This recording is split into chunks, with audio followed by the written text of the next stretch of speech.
Muzaffar. I am going to take your practical of the very basic coagulation tests, which are both thrombin time and activated partial thromboplastin time. These are the basic coagulation tests. Before to start the practicality of the PT and aPTT, I will tell you what is the normal mechanism of the clot formation in the body. Whenever there is breach to the vessel, as we know, the bleeding stops at that side.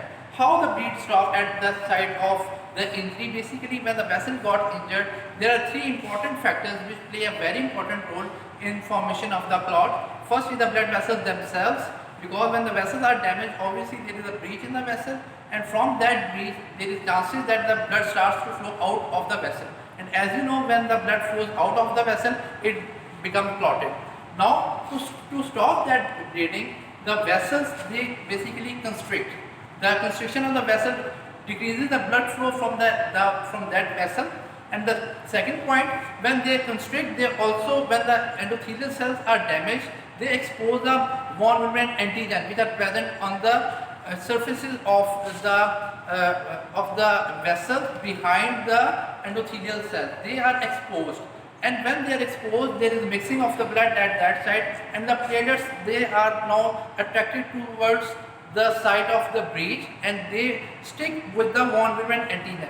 Von-Willebrand antigen attaches the platelets, and then the platelets got activated. They start attracting the other platelets and form a plug at the site of that breach. This plug basically inhibits, or this plug basically helps the blood to not go out of the breach, and so that now the bleeding stops at that site. As the bleeding stops, now this is not a solid clot. It requires something which basically adheres the clot and form it a firm clot. For the formation of a firm clot, they need some activated fibrin proteins which basically attaches the platelets together. I give you the example. If you raise a wall and do not apply a cement in between the bricks, what will happen? Just by the simple push, the bricks fall down. Similarly, these platelets are close together, but they are not stick together. For their stickiness, for their glue together, they need some cement, and coagulation proteins basically help to cement the platelets together.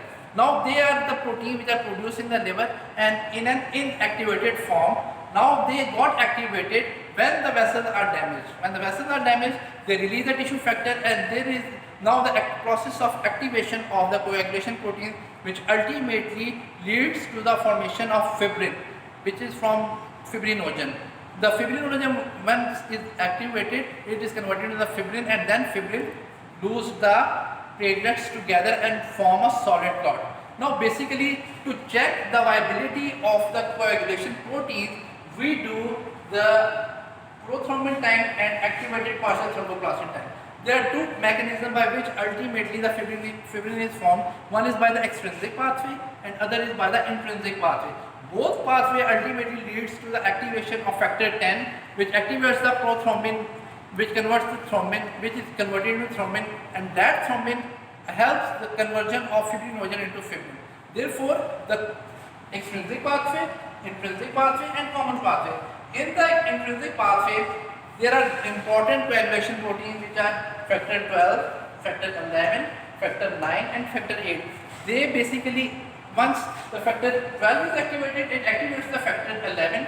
This activated factor 11 activates the factor 9, and this factor 9 in combination with the factor 8 in the presence of the calcium basically converts the factor 10, and this factor 10 ultimately leads to the conversion of prothrombin and thrombin. Similarly, in the intrinsic pathway, tissue factor which is released, it activates the factor 7. This factor 7 in combination with the factor 5 activates the factor 10, and that factor 10 then leads to the activation of prothrombin to thrombin, and that thrombin from fibrinogen to fibrin, and that fibrin makes the glue. Basically, to see the viability of these proteins which ultimately are forming the stable clot, we need to check why the bleeding is going on. Basically, the purpose of doing these two tests is to see the viability, to see the different functioning of the coagulation proteins in the body. Therefore, for the protein of the intrinsic pathway, which are 12, 11, 9 and 8, we do the PT test, which is prothrombin time, and to check the viability of the extrinsic pathway, we do the aPTT, which is activated partial thromboplastin time, and we ultimately come to know the viability of the factor 7. Obviously, when these two pathways leads to the activation of the common pathway, this common pathway which includes factor 10, factor 2 which is prothrombin, factor 1 which is fibrinogen, we check the viability of these pathways. Therefore, by these tests, we ultimately leads to understand, we know how the proteins are functioning in the body. Are they deficient? Obviously, you know they are proteins. The proteins are encoded by the genes, and genes are required by the parents. Sometimes these proteins are inheritedly absent or deficient, or sometimes they are decreased by some acquired factors. The clinical significance is that, as you know, a very popular disease which is hemophilia, in which there is a deficiency of factor 8, which is basically sex-linked deficiency, X-linked disease, in which the factor 8 is deficient, and patient that factor 8 leads to the decreased production of the fibrin. That is why the clot is not stabilized, and those kids which basically have hemophilia, they often bleed. Similarly, there are other deficiencies of the factors, with the very popular being the factor 5 deficiency, factor 11 deficiency. There are factor 9 deficiency is very important, which is also a hemophilia B, factor 10 deficiency. These all deficiencies ultimately leads to the decreased production of the fibrinogen and the fibrin, conversion of the fibrin, and when the fibrin is small in quantity, ultimately the clot is not stabilized and it is weak, as a result of which whenever there is breach to a vessel, there is increased chances of the bleeding from that side. Basically, how we basically monitor the PT and aPTT in the body, as you know, the two very important drugs we give for the inhibition of the thrombosis. Thrombosis is a condition in which there is formation of the different clots, abnormal clotting in the body, and as some people are inheritedly more prone to develop the clots in the body, that is the thrombosis. Sometimes it is acquired, sometimes it is inherited. Basically, to inhibit the activated or the increased coagulation proteins in the body, we need some drugs, and the very popular drugs being the heparin and the warfarin. And the heparin is of two types. One is the high molecular weight, other is the low molecular weight.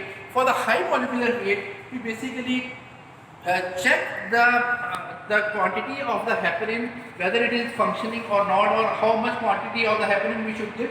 We check basically the aPTT. And similarly, when we are giving the warfarin drug, warfarin is an oral anticoagulant drug which is given to suppress the coagulation system. We do the INR. INR basically is the international normalization ratio, in which we divide the patient PT value with the standard value, and then the value which we get is basically the INR. In different conditions, the INR is maintained differently. Let's suppose if a patient has some inherited thrombophilia, the target value sometimes is 2.5 INR. Therefore, we adjust the dose accordingly, so that the more coagulation, the more anticoagulation can lead to the increased chances of the bleeding.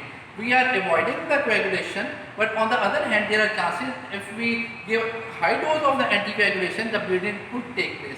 Therefore, this is the clinical significance of these two tests. Also, in the DIC, as we know that there is increased consumption of the coagulation proteins. Very importantly, the fibrinogen. When the fibrinogen is decreased, the common pathway proteins are decreased, as a result of which the low fibrinogen is formed, and the clot is delayed. That is why we do the PT, aPTT, and these both are prolonged. That indicates when a patient has a condition which is involving both the extrinsic and intrinsic pathway. So this is the clinical significance of the PT and aPTT.